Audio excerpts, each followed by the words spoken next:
the Honourable Martin Aldridge. Thanks, Madam Deputy President. And thank you for the opportunity to make some comments in relation to the tabled budget papers. As I did last year, I intend to deliver to this House a balanced budget in reply speech. It will include both compliments and concerns in relation to the budget. And in particular, my focus will be on local impacts of my constituency and the regions that I represent. So I guess with that disclaimer, I hope that the ministers and their departments that in the short time that I've got to speak on these issues take those concerns in the spirit that they're given. I don't want my presentation to be all about royalties for regions, but unfortunately a bit of it will be, because there has been some pretty extraordinary attacks by the Labor Party in particular over the course of the last few weeks in relation to royalties for regions in the state budget. I guess where I'd like to start is an acknowledgement of the work that we've been able to achieve over the last 4 years, and a lot of that work has been focused around addressing a backlog of investment that has been needed in regional Western Australia for many, many decades.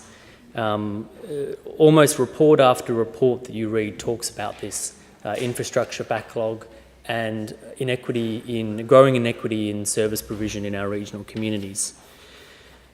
In the north, where much of the first 4 years of the program was focused, they had some really significant issues to deal with, not the least the nature of being able to afford to live there, escalating housing prices, amongst a range of other factors, which, to be quite fair, you just don't experience in other parts of Western Australia. The electorate that I represent certainly doesn't suffer from $2,000 a week rents, but nonetheless has over a period of time suffered from that lack of investment in infrastructure and a growing inequity in service provision from governments. I think that over that period of time we've seen certainly royalties for regions has exceeded my expectations, and I think exceeded the expectations of the community. Some 3,500 projects, over $4 billion of investment, that delivers tangible outcomes to those communities and every community in regional Western Australia. There aren't too many policy initiatives that I can recall that can boast a record like that. Looking forward, royalties for regions will take a different focus over this term of the Parliament. It needs to develop to continue to address the needs of our regions, and the shifting focus must be about ensuring we leave a legacy behind from that amount of investment. So the program needs to be more than just local amenity. Local amenity is important, and however, local amenity alone won't drive growth in our regional towns. The program now will look to capitalise on opportunities that exist for long-term growth of our regional towns and cities. As this focus shifts to these more strategic and regionally significant projects, royalties for regions will provide a good foundation for economic investment and create jobs and long-term growth for our 9 regions. A point that I want to touch on is in relation to the so-called royalties for regions cap. And at this point in time, Madam Deputy President, I'd like to seek leave to table a a document which is the election discussion paper policy commitment that the Nationals took to the 2008 state election on royalties for regions. Members, the member seeks leave to table that document. Is leave granted? Leave is granted. The document is tabled. Thank you, members. I wanted to table this document because I have noted that there has been some speeches made to this House since the budget has been presented about the cap, and there has been plenty of accusations made at particularly the National Party about accusing us of misleading our voters when we went to the 2008 election. And there were some comments made that some members keep quite a record of material that's published, but obviously those members didn't have access to the primary piece of policy that we took to the 2008 state election, which was royalties for regions, the only policy that was taken to that election. So shouldn't be too confused on which document you are referring to. So in this document, it was quite clear, and I might read from it in the recommendations, that the equivalent of 25% of all royalty payments to the state to be set aside each year for reinvestment into regional WA. Funds to be held in a special investment fund capped at $1 billion annually. Now, I think that's pretty clear. The first two paragraphs of the recommendation set out the quantum, and also that there would be a $1 billion annual cap. So this was the document that we, I'm pretty sure, mailed to every household in regional Western Australia as the 2008 state election approached. So I'm not quite sure how that statement stacks up in terms of the accusation that we had misled our voters, because I think we made it very clear that we, for many reasons, intended to include a cap on the fund. Now, obviously, when that policy was released, royalties in the 2008-9 financial year were forecast to deliver about $675 million to that fund. So we were still quite away from $1 billion cap, and as we know, history shows since that time we've seen exponential growth in royalties received by the state, and I think that we've reached that $1 billion cap probably sooner than anyone, including Treasury, had thought.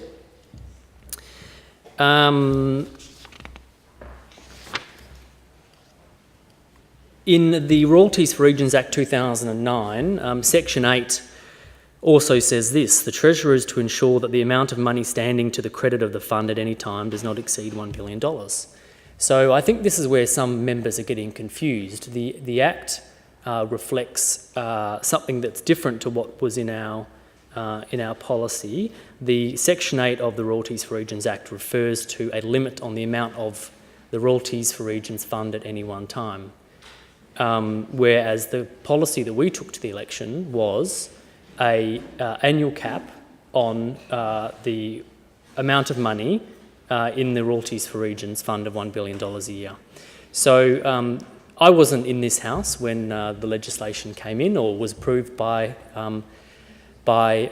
the members of this chamber, but I can only presume the reason why that wasn't included in the legislation was perhaps that it wasn't envisaged that $1 billion cap would be reached in the near future.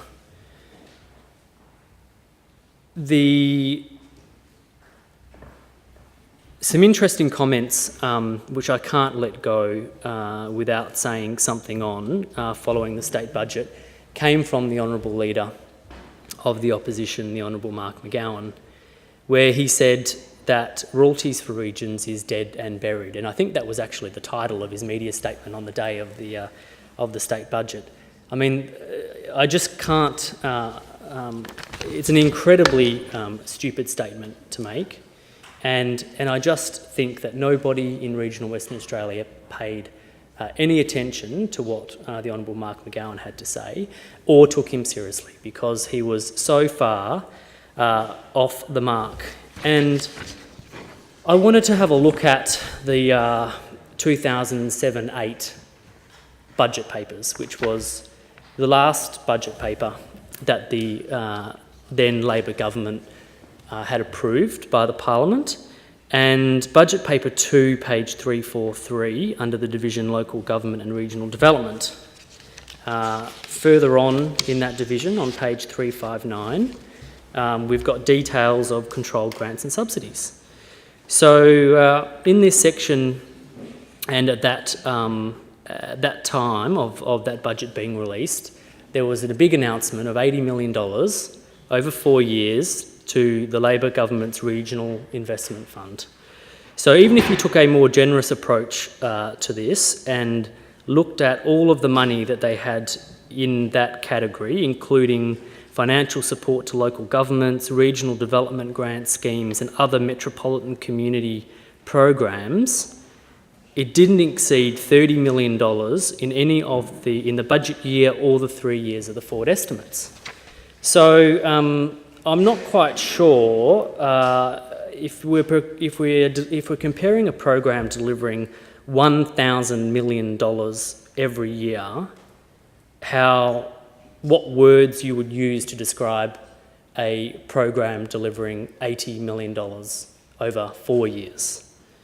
I wonder if we had presented that proposition in the state budget, what the Honourable Mark McGowan might have said about that commitment if $1,000 million is dead and buried.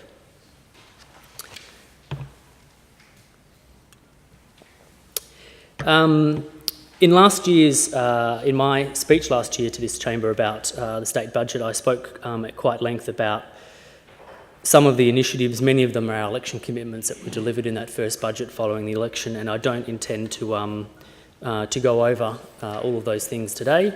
But I do want to touch on some areas of new investment in the state budget, and in particular within the Royalties for Regions Fund. And one of those is the Growing Our South, or the Southern Investment Initiative.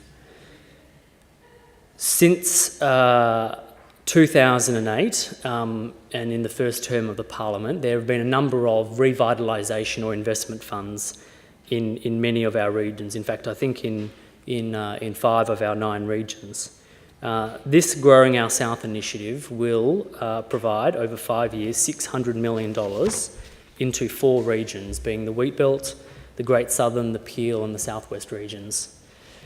This initiative will, in a similar way to we've seen Pilbara Cities, the Midwest Investment Plan, the Gascoyne and Kimberley and the Goldfields Esperance Revitalisation Funds, invest in those remaining 4 regions that haven't seen that level of investment from Royalties for Regions. This means that by the end of that 5-year period, every region in regional Western Australia, the 9 regions that I've just mentioned, will have participated in a revitalisation or investment fund of some sort. Expenditure from this new initiative will be informed, and I hope informed to a large extent by the significant work that our regional development commissions have done through the Regional Blueprints Initiative. It's competitive in nature, which I think is probably one of the advantages to some of the previous funds, where there was a notional allocation made to the other regions, where this is one investment fund covering 4 regions, competitive in nature, making sure that we are spending the money where it's most needed, where we're going to get the best outcomes for our regions and its communities. The Regional Blueprints initiative, which I just talked about, also gets an investment of $292 million over 5 years. So on top of the money that I talked about in the Southern Development Initiative, each of the 9 regional development commissions will have access to $292 million over 5 years to enable each of them to develop their regional socio-economic strategies, which include growth and development aspirations, transformative strategies, priority implementation initiatives, and opportunities for investment. Now, that work is well advanced. I think certainly the development commissions in my electorate, being the Great Southern, the Wheatbelt and the Midwest, have all released their blueprints for comment in draft form. The Wheatbelt Development Commission has held a series of public consultations. I've attended ones in Merredin, Gingin and Moora, and I think they've also conducted consultations in Northam and Narrogin. So they are well advanced. They are out for public comment in various forms, and I think that they'll be well placed to implement that investment over the 5 years.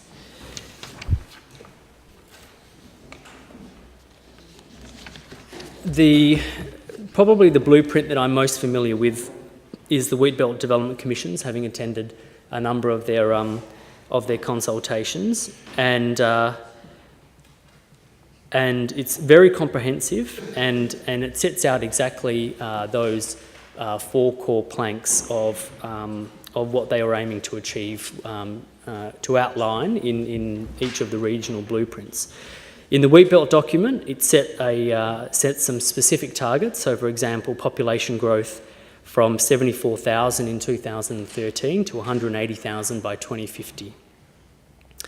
Economic growth at 6.6% per annum, resulting in increasing the Wheatbelt's gross regional product from 6.4 billion in 2013 to 73 billion in 2050. Now, some of the economic data that underpins the regional blueprint planning process is quite informative and very interesting. I learnt that mining is now a bigger contributor to the Wheatbelt than primary production. I learnt that the Wheatbelt's economic growth is growing faster than the gross state product, the GSP, or the gross domestic product, the GDP, which reflects economic activity in both the state and the nation. The blueprint, importantly, goes on to talk about competitive advantages. So what is it that the Wheatbelt does well? Where is it that we can compete? And the areas that they've identified are primary production, the natural environment, social infrastructure, and a close connection to the metropolitan area. And they've set a number of areas for priority action to help achieve that region to reach its full potential. It makes mention that in the year 2050, we hope to look back and see at a state level how clever intervention resulted in the avoidance of urban overcrowding and sprawl to deliver well-managed growth in regional WA. Now, that is something that I certainly touched on in my maiden speech to this place in 2013 about the natural advantage that my electorate, and much of my electorate being the Wheatbelt, has in relation to its proximity to Perth and the enormous growth and expansion that we're seeing in the Perth metropolitan area and the pressure that that's putting on our infrastructure and our services. I think that this captures the essence of what the blueprint planning was all about. It was about providing a strategic direction for each of our 9 regions, and something that will not only aim to inform the investment of royalties for regions, but should aim to inform government at all level, non-government organisations, private investors, and a whole range of other stakeholders with an interest in our regions. $2 million is allocated this financial year to provide for the ongoing work in relation to the regional blueprint planning process, and $169 million in the forward estimates to begin implementation.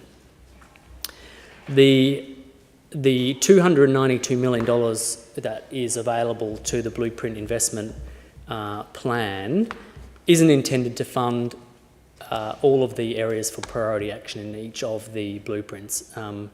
They are significant, and I think what Royalties for Regions has achieved quite well over the last few years is its ability to leverage with private money, local government and federal government money to achieve a much bigger outcome than just the Royalties for Regions dollars that are on the table.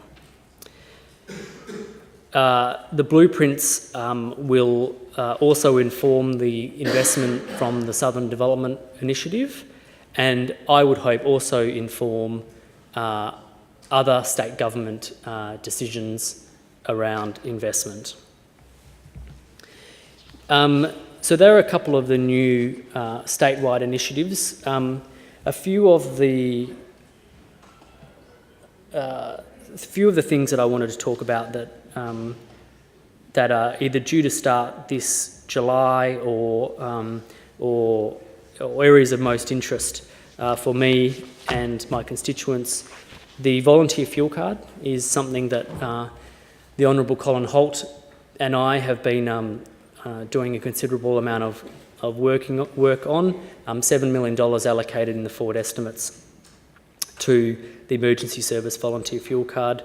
We recently had quite productive discussions with the emergency service volunteer associations to talk to them about the rollout of that card. In fact, a number of them attended our state campaign launch in 2J, where we actually launched this initiative. The feedback that we've received from the associations then and more recently has been very positive.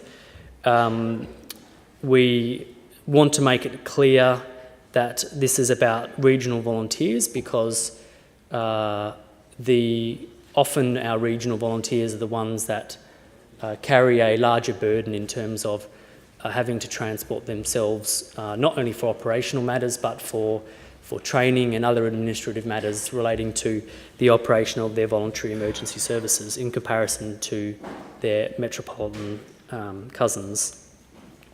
It is also about recognising the work that our volunteers do, and I think that is something that they appreciated, that quite often it's easy for governments to talk about the value of volunteers, and we'll have volunteer thank you day, and we'll give you a few dollars to have a sausage sizzle and initiatives like that. But hopefully this will go some small way to providing an incentive for volunteering and recognising sometimes the out-of-pocket expenses that, in particular, our regional volunteers incur in the course of their volunteering.